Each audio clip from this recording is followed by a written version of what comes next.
Tibetan Buddhism, there's many different teachers, and there was this one Tibetan monk. His name was Gyaltse Togme Zampo, and I believe maybe the 13th century or something like that. And he wrote these verses. He wrote 37 verses on how a bodhisattva should conduct himself. A bodhisattva is like the archetype of Mahayana Buddhism, which is bodhisattva. Bodhi means awake, sattva is being, so an awakened being. That's the archetype of the Mahayana vehicle.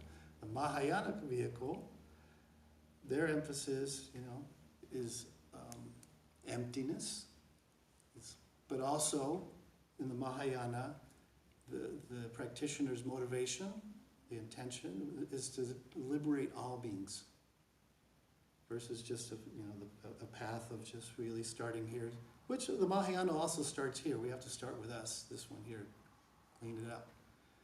But the Mahayana, really, emphasis is for the benefit of others, for the benefit of all beings.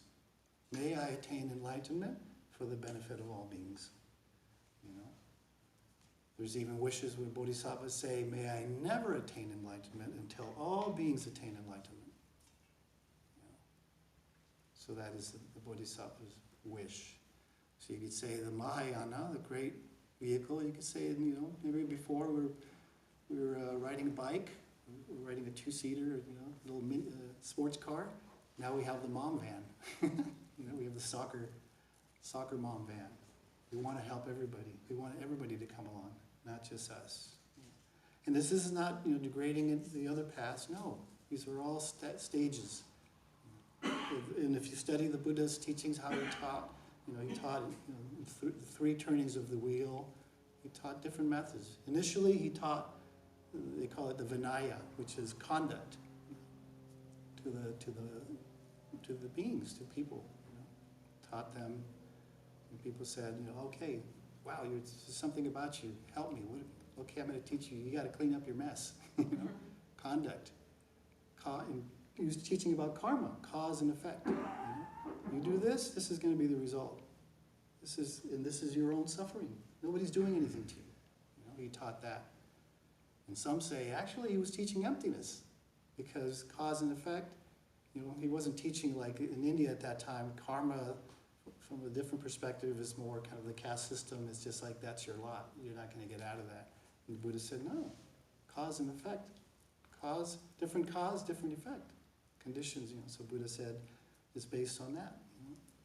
So that's emptiness. Everything's changing. Nothing's fixed and permanent, right? But he knew that it was too much to teach it in this way for the beings at this time. So he taught moral conduct. Your karma, your actions will lead to these results. So beings worked with this. They call it the path of individual liberation, to work with oneself. Nirvana, reach nirvana, extinguish the kleshas, the afflicted states of mind, and reach the state of nirvana. And then, as Buddha saw that beings were progressing, he said, okay, now I got something else for you. Don't do it just for you, do it for all beings. This is the bigger view. So that's kind of like, you can describe the Mahayana. And it doesn't mean like, well, what should I do, this one or that one? No, it's up to you. It's up to you, your mind. Where are your minds at? Where you are at the stage of your path. And not just in this life. Where you are. What resonates with you. So Gyaltse Togme Zampo wrote these 37 verses on the practice of a bodhisattva, how a bodhisattva conducts himself. And it's a Lojong text. Lojong means mind training. And I've given teachings before on the 7 points of mind training a few years ago. So these are kind of very pithy, very just short verses, short instructions on how to train the mind, how to train, or you could say untrain the mind, of our habitual way of going through our life, perceiving, deluded, seeing fixated with a deluded way of seeing things. So this is part of the mind training teachings, cycle of teachings that we have in Tibetan Buddhism. So just a little short biography here on Gyaltse Togme Sampo. It says here, from an early age he exhibited great qualities of compassion and caring for others, as demonstrated in a story from when he was a toddler. At that time, children wore fleece-limbed chubas, long jackets tied at the waist. This is in Tibet, in Himalayas. It's very cold. One winter, Togme went out, and when he came back, he was naked. His parents said to him, "What have you done with your chuba?" And he said, "Oh, there's a being out there who was cold." They went and looked outside, and there was a bush that was covered in frost. Togme had put his sweater, his little thing over the bush. A toddler, compassion, So it says his biography is full of these stories. Yeah. Acutely aware of the suffering of others, including animals, he never wore animal furs or skins, despite the freezing Tibetan climate he lived in. Yeah, so he was a special being, from a very early age. And as I mentioned, that this isn't our first go-around. So I'm sure we've probably seen, I remember a teacher of mine said, we don't pay attention to what children do or say. We kind of dismiss them. But we should pay attention to what they say. Yeah. There's insight there. But we just kind of dismiss it as this little kid who knows nothing. Togme became quite learned and served as the abbot of several monasteries. He was extremely well known and beloved in his day. He died in his 70s. At that time, people in Tibet didn't live long, so it was a good age by those standards. He wrote many books, but the one that has become a classic in Tibetan literature is known as Gyaltse Lalen. Gyaltse literally means children of the victorious one.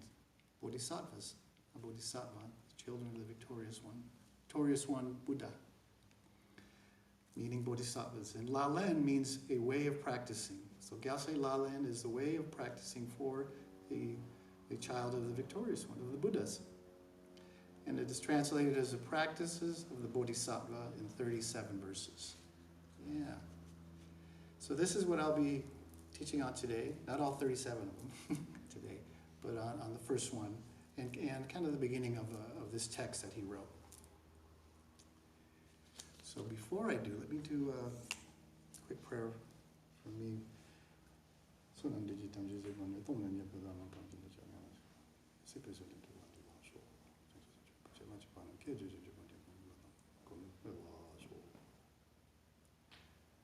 Okay, so the 37 verses on the practice of Bodhisattva. It starts off, Namo Lokeshvara, though he sees that in all phenomena there is no coming and going, he strives solely for the sake of beings. To the sublime teacher inseparable from Avalokiteshvara, the protector of beings, I pay homage with respectful body, speech, and mind. So here is in most texts, traditional texts, the 37 verses of the practice of the Bodhisattva starts with an invocation. He's explaining from who the text was composed for. So he's saying Namo Lokeshvara. Lokeshvara is another name for Avalokiteshvara. Are you familiar with Avalokiteshvara? So Avalokiteshvara is the Bodhisattva of compassion. So this text is he's paying homage to Avalokiteshvara, to compassion. He's praising compassion. And then he says, though he sees that all phenomena there is no coming and going, he strives solely for the sake of beings. So no coming and going is non-dual wisdom. That's the wisdom. Though he sees no coming and going, you could say emptiness, he sees wisdom, which all bodhisattvas have attained emptiness. They realize emptiness. And though he sees that, he strives solely for the sake of beings. Right? So there's no coming and going, empty, no beings. You could fall into nihilism. Well, nothing exists. What's the purpose? What's the use? But here he says, oh, he's realized emptiness. He strives for the sake of others, for the sake of beings. You know? To the sublime teacher, inseparable from Avalokiteshvara, the protectors of being, I pay constant homage with respectful body, speech, and mind. Yeah, to the sublime teacher, inseparable from Avalokiteshvara. You could say he's paying homage to his teacher, or he's paying homage to our own Buddha nature. To the sublime teacher, inseparable from Avalokiteshvara. So he's paying homage to our own awakening, kind of striking the match. We see it as a sublime teacher. Who? His teacher? Where? Where's the Buddha? Look in the mirror. Right? He's saying to the sublime teacher, inseparable from Avalokiteshvara. So we are not separate than Avalokiteshvara. We are not separate from Buddha. We use, in this conventional reality, in this way, we're working, we have an object to kind of cultivate this, to work. This is, we're taking baby steps. One of my teachers says, you don't feed a newborn a drumstick, right? You give them baby food, something chewable, something they can eat. You give them a drumstick, they'll die, they'll choke, right? So in the same way, this is how we start. We start with kind of baby food, We see the Buddha, we pay homage, We start in this way. We see it as separate. Avalokiteshvara, I pray to Avalokiteshvara. But in all the texts, there's a point where you, inseparable from Avalokiteshvara, which is none other than your awakened mind. Your Vajra, your indestructible awakening. I pay constant homage with respectful body, speech, and mind. Body, speech, and mind, yeah, we say Om, Hum. Body, speech, and mind. And we say these are the three doors. The three doors that we accumulate karma through, causing action through our body, through our speech, and through our mind. We accumulate these imprints, karma we call it. From the absolute point, yeah, we'll say, well, I thought there was no karma, no this and that.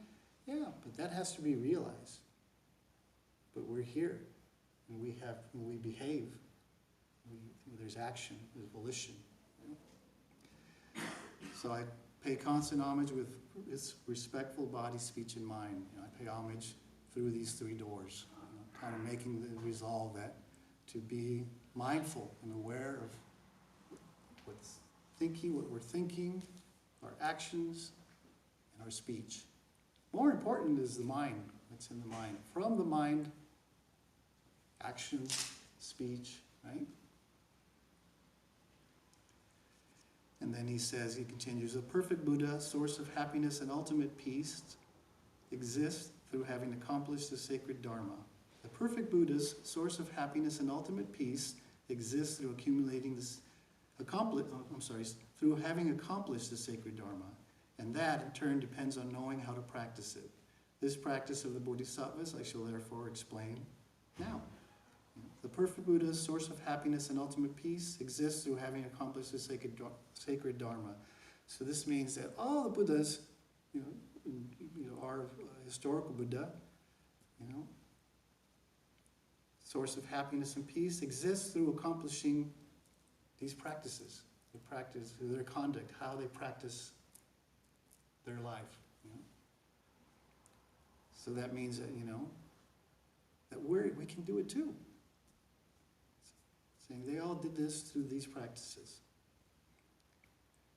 Exists through having accomplished the sacred dharma, and in turn depends on knowing how to practice it. So we have to know, right? This practice of the Bodhisattvas I'll explain. Yeah. So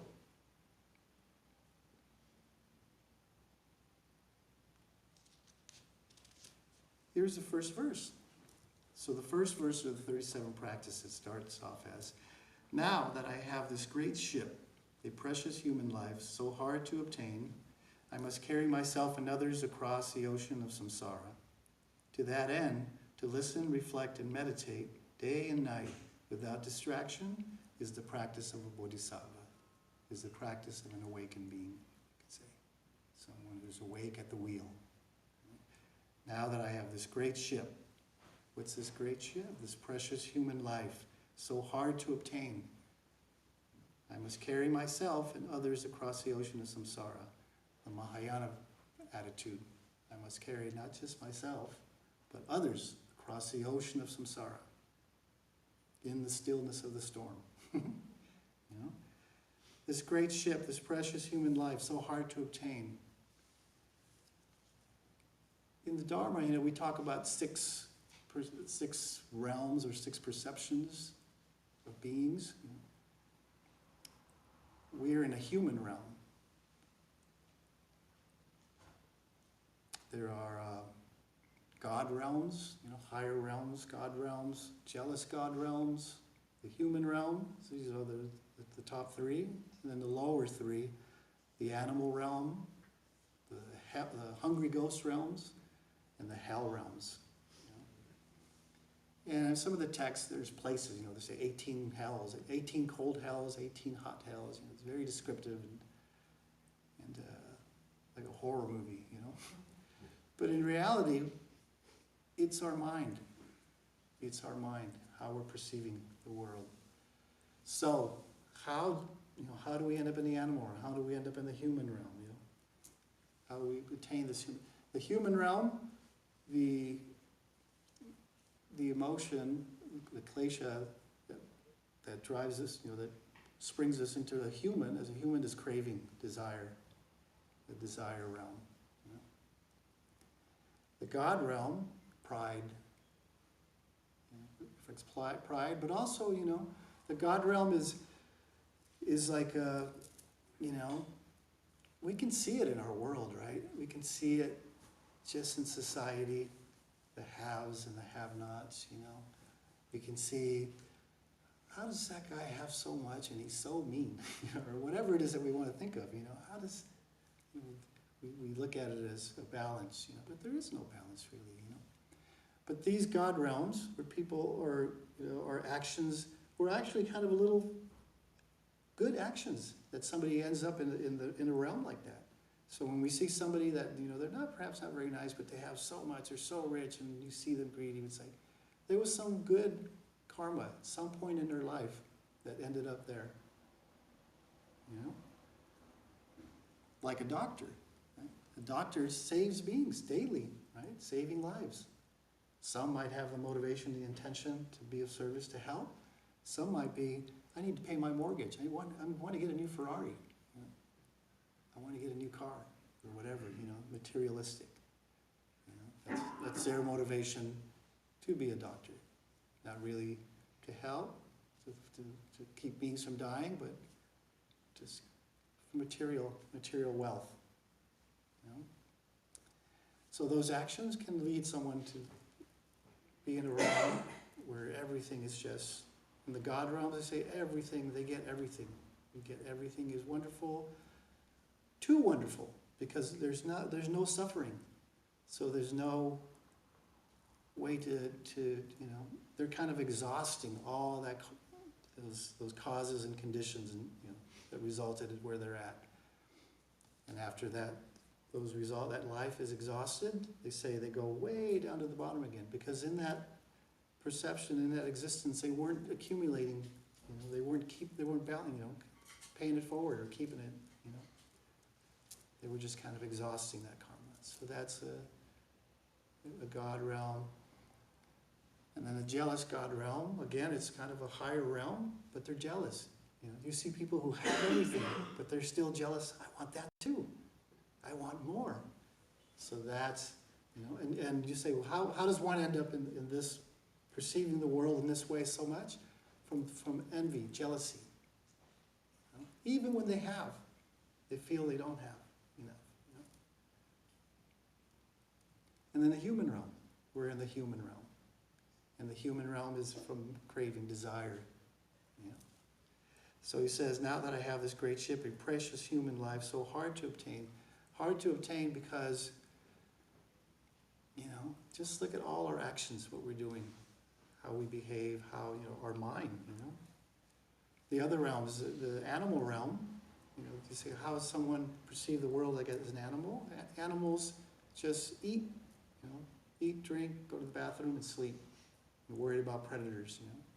There's no, like, they don't look at the world and say, like, is this all there is? You know? Or they're just like animals, you know. And that state of mind is from dullness, ignorance. A lot of ignorance. Dullness. And you can see it, you know, and we say animals, but it's also, you know, us as humans, we go through all these 6 perceptions. We could do it through our day. We could have pride, be very prideful in some moment. We could be very jealous at some moment. You know? We're craving, right? We want. We could be very dull. We could, you know, what do they call them, slackers? Just be a slacker, right? And just be dull and, you know, just kind of, what do they call that? Just watching TV. Not that there's anything wrong with TV, but just that state of mind is just dull, and you're just kind of like going through the channels, you know? That's kind of an animal realm mind. So we can, we can have these states of mind. We have these states of mind, you know? Hungry ghost realm. The hungry ghost realm is a realm where you know, you can't get enough. You want more. You know? And if that habit in this life as a human is very strong, the next perception, the next life could be your whole world. And they connect that, you know, hungry ghost realm to folks with addiction, who have addiction problems. It's a hungry ghost realm. You know? And it could be anything. It could be, you know, alcohol, it could be drugs, it could be material things. It's just, I can't get enough. This hungry ghost, more. But we also experience that too, right? So we all kind of experience these states of mind, these perceptions. You know? So they're states of mind, they're not places. You know? And the last one is the hell realm, which that is anger, aggression, an aggressive state of mind. And we all get angry, so like I mentioned, we all have these states of mind. But someone who really perpetuates aggression in this life, you know, we've seen those folks. They go to anger management classes, right? We have a coworker, you can't say anything to him, he's going to snap. You know, he's got a really short temper, we say, right? So the more we perpetuate that state of mind in this life, maybe we have a little balanced in this life, but the more we strongly perpetuate that, when we die and then come back, this is our habit. This is what we were familiar with. So we're angry, you know, and we see, and they say in the hell realm, you know, everything is just hellish. Everything we see is, you know, everybody's beating us, killing, you know. Everyone's an enemy in the hell realm. You know? You might say, like, well, I don't know. Have you seen, like, some of these folks, you know, with who have mental issues, who are unhoused, and they're just like in the intersection, just yelling at the world. They see things that we don't, but they perceive something because of a mental condition. Schizophrenia, whatever, they see everything as an enemy. You know? So this, from a Buddhist point of view, this is a very aggressive state of mind that was perpetuated, and now it's manifested as this, where there's no break. You know, where at least we, in the human realm, we go through all these perceptions, but we have a break. We can snap out of it. You know? So they say the human realm is the best place to be as far as awakening. The opportunity to, you know, reach our potential of awakening, because we have just enough pleasure and just enough suffering. Where the other one's too much pleasure, too much, and the other one's too much suffering, too much, not enough to say, wait a minute, maybe I can do something different. You know? So it's hard to obtain. This precious human life is hard to obtain, and not, you know. And all of us here, there's other humans who, you know, have no interest in dharma, no interest in looking at the nature of reality. You know, just really, You know, I heard a story that, like, when the Buddha was, you know, attained enlightenment, and you know, he sat for a while. He said, "They're not going to get it. I'm not going to do anything." And he was requested to teach. He said, "Okay." So as he was walking, one of the first people he encountered was, you know, he saw him. He's like, "Who are you?" And he said, "I am the awakened one." It's very poetic. And the guy's like, "Yeah," he kept walking, you know. So he didn't perceive, he didn't have this, the karma for that experience to, so it's not a guarantee.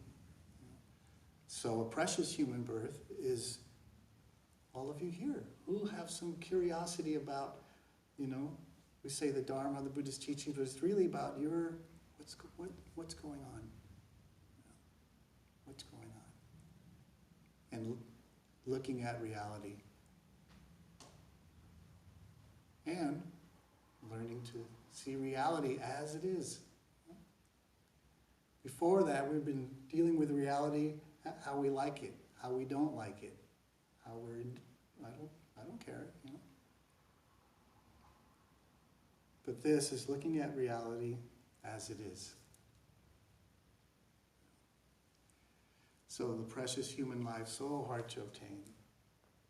I must carry myself and others across the ocean of samsara. So yeah, maybe we're here and we're thinking of, I like this, I'm going to work with this. But remember, there's other people here at Long Beach Meditation. There's others here. Let's work together. That's why you came here, in the group, in the community. We call it a sangha. The sangha. The community. I must carry myself and others. Just saying that, I must carry myself and others across the ocean of samsara. That is rewiring your brain. Just that in itself is rewiring your brain. And has merit. You're building character. To that end, to listen, reflect, and meditate day and night without distraction is a practice of a bodhisattva. To listen, reflect, and meditate, that is, we call that the three kinds of knowledge that describe the path, spiritual path. And that's listening, listening is what we're doing here, listening to a Dharma talk, hearing, it could be YouTube, it could be a podcast, you're just hearing, listening to the Dharma, the Dharma talk, the teachings, the Buddha's teachings, the Dharma, listening. And then reflecting, to contemplate, and kind of chew on what you heard. This is our practice. Okay, And then to meditate, So we say, to reflect, thinking about what we have heard and internalize it, chew on it, clarify your understanding. And this clarification is, with Dharma friends like this, or with Dharma elders, someone who's been doing it, who's been on that trail. They know. They're not going to mislead you. Don't go that way, come this way. So and with teachers, like Jokai, Franz, Tim, good to ask questions. I know sometimes we're shy, but just put it out there. Just, ask Tim. Tim, what are you wearing under that robe? Maybe not that question. But just clarify your understanding of what you're hearing, That's the reflection part. So you listen, you receive the meal, and you don't let it get cold, right? You eat it, chew on it, swallow it, digest it, And then meditate, integrate. So by now, hopefully we can clarify understanding, put it into practice, day and night without distraction. That's, can we commit? Can we commit? Can we resolve to what we've learned, what we've clarified, what we integrated, what we're continuing to clarify, and put it into our everyday activity. Day and night without distraction is a practice of a bodhisattva. Yeah. I remember when I first started learning and studying and learning meditation, and at one point, I remember something was going on with me in life, and I was like, you know what, I'm going to put this Dharma aside for a bit, I got to deal with this, And like I wanted to not be aware. It's just like, I got to deal with this, put this aside. But the awareness was there. The mindfulness was there. It was just like I turned something on that I couldn't turn off now. It's like, it was this sense of like, what have I done? And it was the realization like, you're not fooling yourself anymore. you're not going to fool yourself anymore. It's like I said, I sparked, I lit that match. And I remember being kind of angry. It's just like, because I couldn't stop that awareness of what I was doing and how I was trying to distract myself and push it away, So the more this is the day and night without distraction. That's the non-distraction. Just seeing, So whatever it is, we see our world, we see this storm that's out there right now. Do we want to distract ourselves, or we want to be a part of this and look and help? How can we help? Memorize this. I must carry myself and others across the ocean of samsara. Samsara is a Sanskrit word, the wheel of existence, conditioned existence, they say. It's just like that hamster wheel. So so when you see, as we step out of here, it's easy to just have this be at ease, have this state of mind here. The conditions are really good for that. But once we get out of here, we get on the freeway and somebody cuts us off, right? Or whatever it is, now what? Day and night without distraction is the practice of a bodhisattva. How do we not change the experience, change our mind? Change your mind, how you're relating to that experience. A friend of mine told me a story. We have a big monastery in France, and there was a monk who was part of the treasury, whatever, and he had like a suitcase full of like money, donations, and he was at a train station in France. And he had it down, he's waiting for the train, and somebody ran by and grabbed the suitcase and took off. And the monk went running after him, yelling, "I give it to you. I'm giving it to you. I'm giving it to you." Turn your mind, change your mind, He was thinking of that action, stealing, on the spot, spontaneous. I gave it to you, so nothing's been stolen. I give it to you. I give it to you. That's a practice of a bodhisattva. So then some people would say, well, that guy's intention was to steal. It doesn't matter. Now you're separating subject and object. And that monk, mind, just mind. I give it to you.